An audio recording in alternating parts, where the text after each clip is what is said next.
This article is from Screen Rant. James Bond TV shows suggested by Amazon and shot down before creative takeover reportedly revealed. What were those TV shows, I hear you ask? Let's find out. A new report reveals that Amazon pitched a series of James Bond TV shows, but they were shot down.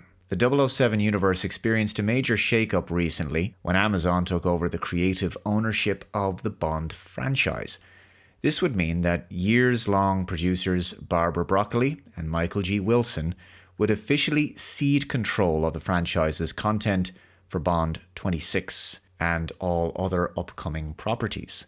Following this change, the recent Academy Award telecast featured an extended tribute to the franchise, featuring film clips, dancing, and more.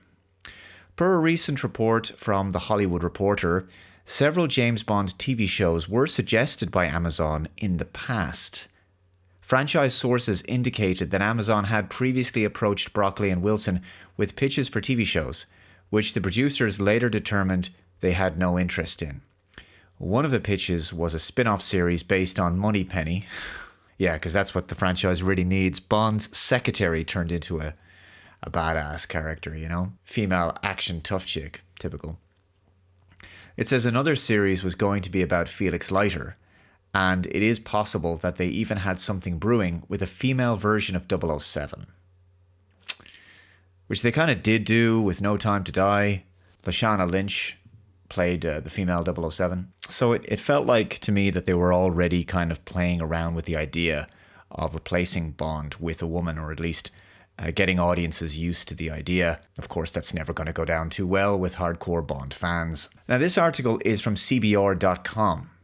James Bond 26 casting will reportedly take traditional approach after Amazon takeover. That's some good news. There's already a large pool of actors in the running to play the next James Bond, and the list keeps on growing.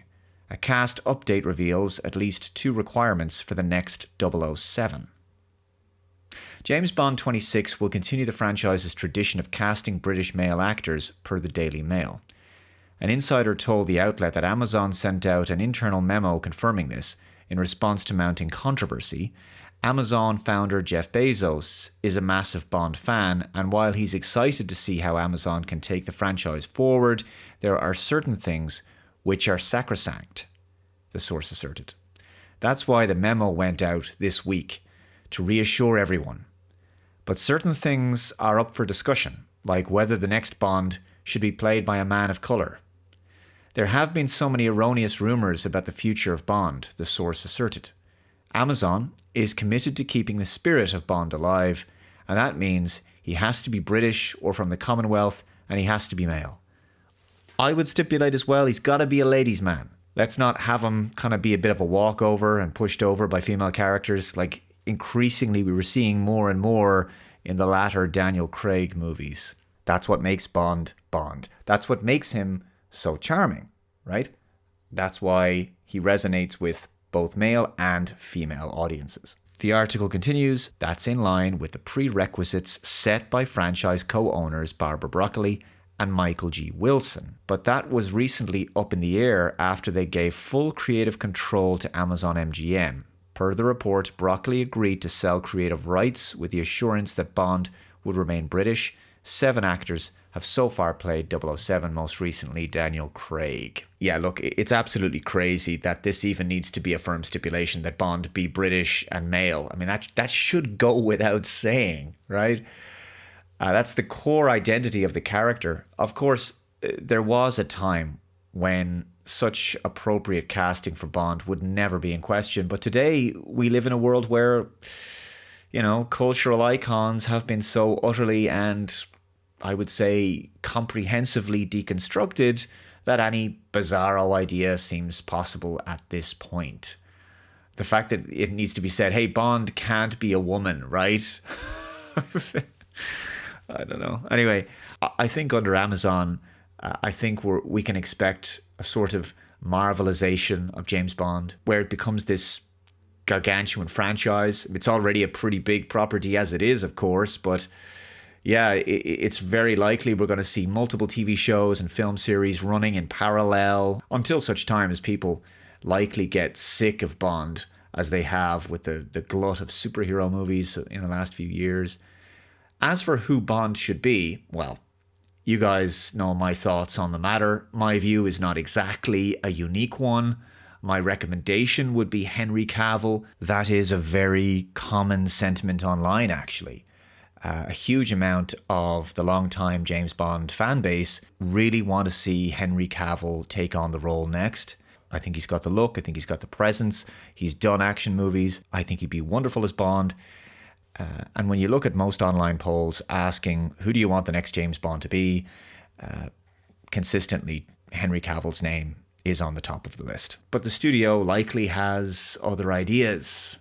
One thing I would say is, it would be nice to see Bond return to his origins. And I don't mean like an origin story as part of a reboot of the character, but a return instead to the character's original setting, specifically the Cold War.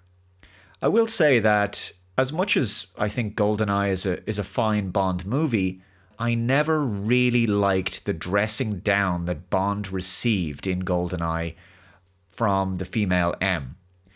She calls him a sexist, misogynist dinosaur and a relic of the Cold War. I always hated that.